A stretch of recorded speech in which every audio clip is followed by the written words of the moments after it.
Mirëdita.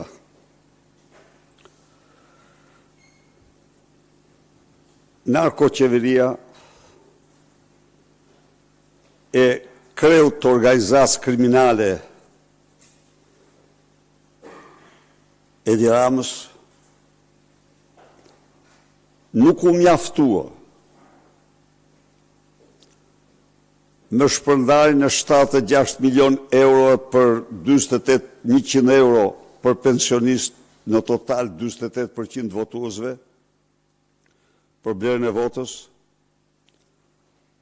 me dhurimin e 200 milion euro gjoba dhe kamata 2 ditë para zgjedhjeve, nuk u mjaftua me firmosjen e 10 mijëra lejeve të ndërtimit, lejeve të legalizimit, certifikatave të pronësisë, me përdorimin e 10 mijëra automjeteve, të gjitha të shtetit dhe pasi lidhje me fushatat elektorale,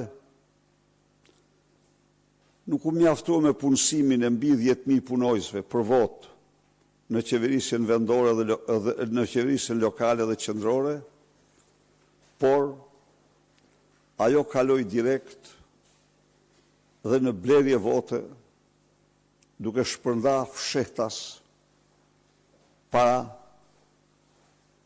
për zgjedhësit shqiptar. Natyrisht, shpërndarja e fshehtë e parave është vështirë të kapet, sepse ata që kryejnë të krim elektoral bëjnë çdo gjë që të fshihen gjurmë të tij dhe të mos dalë.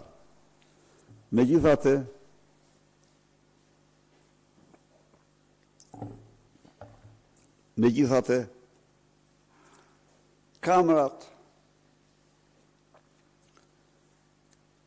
e qytetarëve syçelt kanë filmuar momentin kriminal të ndarjes parave për vota. Dhe kjo jo të themi pas dajtit apo në Mokër, apo në Tropoj, apo në zonat më të largëta. Jo, kjo në Tiranë, në Babru, dhe urdhoni videon që do u paraqes sot para jush.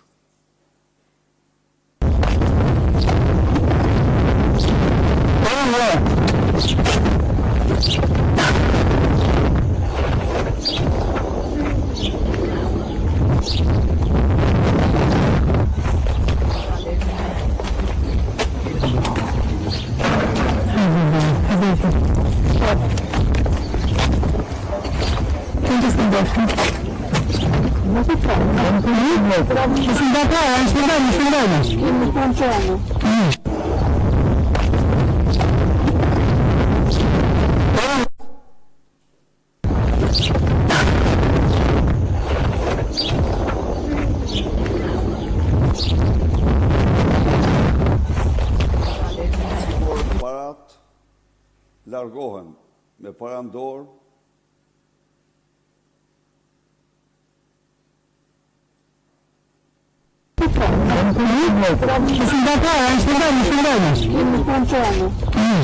guximtare, qytetare guximtare. Kjo ndoshta ata janë disa, kjo i filmon dhe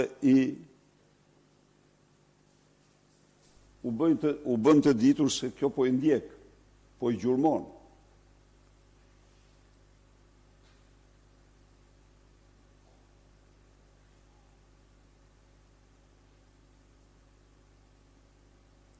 Jo, këta janë shofer, ky është shofer i makinave, njëri prej tyre. Se janë të identifikuar dhe me çdo gjë.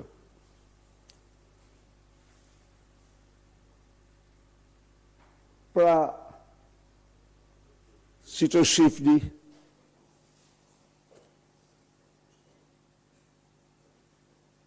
nuk mjaftuan 76 milion euro të shpërndara publikisht, nuk mjaftuan 200 milion euro gjoba dhe kamatat falura, 500 milion euro prokurime dhe koncesione, por kalojnë duke shpërndarë para në përqoshe për të blerë vota. Këto zgjedhje nuk njihen kurrë. Këto zgjedhje janë farse dhe nuk janë zgjedhje, pra kjo farsë nuk njihet kurrë.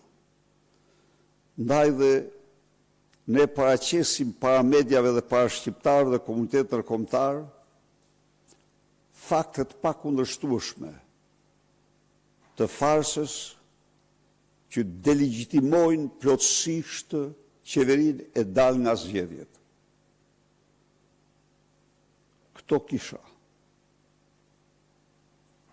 ishte shumë demonstrues ky rast, sepse është shumë e rrallë të mund të kapesh ndarjen e parave, po ja që është evident. Këta janë të njohur si persona, gjithçka është e identifikuar. Isha lidhur me këtë video që ju po publikoni, ku po themi deklaroni se vërteton blerjen e votës, janë të identifikuar ata personazhe që shfaqen në video, çfarë funksionesh kanë, pra lidhen me partinë në pushtet, apo lidhen me partitë të tjera? Eksponent të thekur të Partisë Socialiste.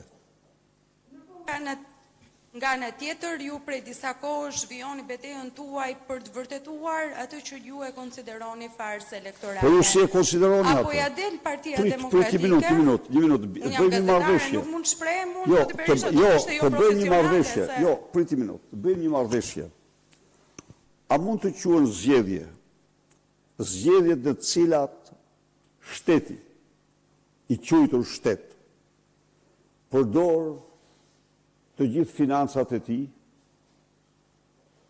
për të blerë vota, përdor të gjithë fuqinë ekzekutive me leje, me licenca të tjera për të blerë vota. A mund të quhen zgjedhje ato në të cilat shteti licenson mbjelljen e 29.300 hektar kanabis nga 200 hektar që parashikon ligji çdo vit? A mund të quhen zgjedhje? Priti minutë, se do të bëjmë një marrëveshje fjale, se në gjojnë tjerë thotë, kjo thotë zgjedhje, ky thotë farsë. Jo, duhet të jenë shumë të qartë. A mund të quhen zgjedhje kur shteti përdor kundërshtim me ligjin 500 milion euro prokurime, kur shteti kundërshtim me ligjin jep peshqesh, i bën dhuratë 100 euro në kulmin e fushatës, fal 200 milion euro, po marrë vetëm këto, për të mos thanë pastaj kartelin, ndikimin e të mëshëm të karteleve,